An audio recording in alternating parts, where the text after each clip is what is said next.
Assalamualaikum warahmatullahi wabarakatuh. Kami dari kelompok 1 akan menyampaikan materi tentang konsep manusia. Pertama-tama, perkenalkan, nama saya Rizky Ayu. Saya Roni Rinaldi. Perkenalkan, nama saya Iga Sabira. Konsep manusia dibagi menjadi 3 bagian, yaitu manusia sebagai sistem, manusia sebagai adaptif, dan manusia sebagai holistik.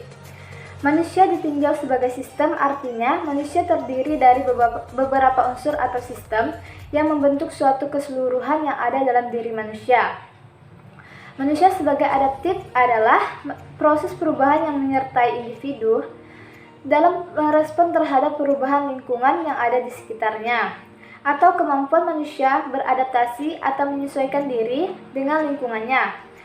Manusia sebagai holistik, yang artinya adalah manusia makhluk yang terdiri dari unsur biologis, psikologis, sosial, dan spiritual, atau sering disebut sebagai makhluk biopsikososial spiritual, di mana keempat unsur ini tidak dapat dipisahkan, karena gangguan terhadap salah satu aspek merupakan ancaman terhadap aspek atau unsur yang lainnya.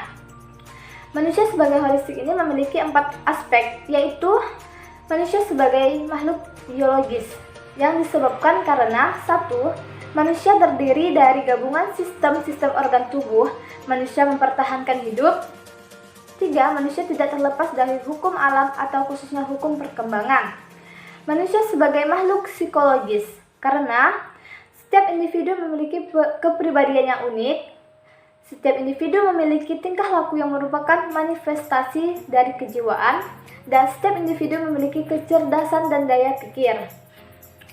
Selanjutnya, manusia sebagai makhluk sosial, karena setiap individu hidup bersama dengan orang lain, dan setiap individu dipengaruhi oleh kebudayaan, dan setiap individu terikat oleh norma yang berlaku di masyarakat.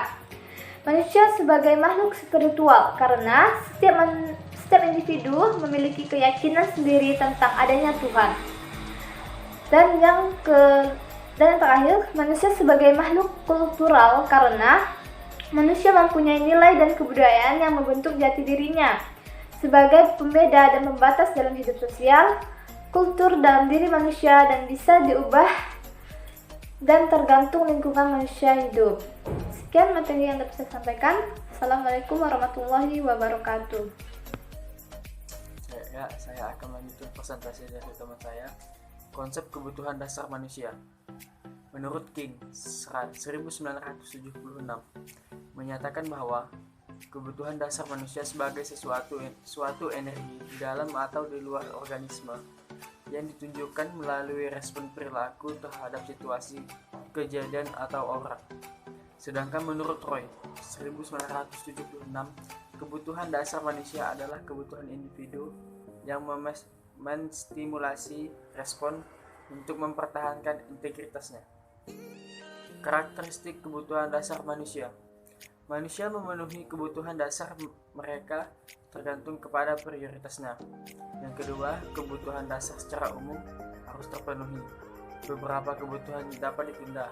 Ketiga, kelemahan dalam mendapatkan kebutuhan satu atau lebih dapat menimbulkan homeostatis imbalance. Yang keempat, kebutuhan dapat ditimbulkan oleh berbagai rangsangan eksternal ataupun internal. Yang kelima, seseorang yang merasakan kebutuhannya dapat menanggapi berbagai cara untuk mendapatkannya. Memiliki respon sebagian besar tergantung kepada pengalaman belajar, nilai, dan budaya. Yang terakhir, kebutuhan saling berinteraksi. Beberapa kebutuhan tidak terpenuhi akan mempengaruhi kebutuhan lainnya. Baiklah, saya akan melanjutkan presentasi dari teman saya.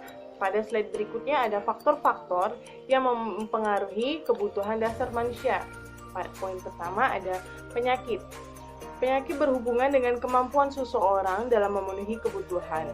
Tenaga medis, tenaga kesehatan dapat membantu pasien untuk memenuhi kebutuhan pada setiap saat. Contohnya seperti adanya penyakit dalam tubuh seseorang, maka mereka akan menyebabkan perubahan kebutuhan seperti organ tubuh memerlukan pemenuhan kebutuhan yang lebih besar daripada biasanya. Yang kedua ada konsep diri. Konsep diri merupakan kemampuan, pemahaman, dan pandangan individu untuk memenuhi kebutuhan dan juga kesadarannya apakah kebutuhan terpenuhi atau tidak. Contohnya seperti orang yang beranggapan positif terhadap dirinya sendiri akan mudah berubah, mudah mengenali kebutuhannya sendiri. Dan yang terakhir ada tahap perkembangan. Tahap perkembangan adalah setiap tahap perkembangan manusia mempunyai kebutuhan yang berbeda, baik perubahan biologis, psikologis, sosial maupun spiritual. Contohnya seperti sejalan dengan peningkatan usia, manusia akan mengalami perubahan pada dirinya baik pada jasmani maupun rohani pada mereka. Demikian presentasi dari kelompok kami. Kurang lebihnya kami mohon maaf. Assalamualaikum warahmatullahi wabarakatuh.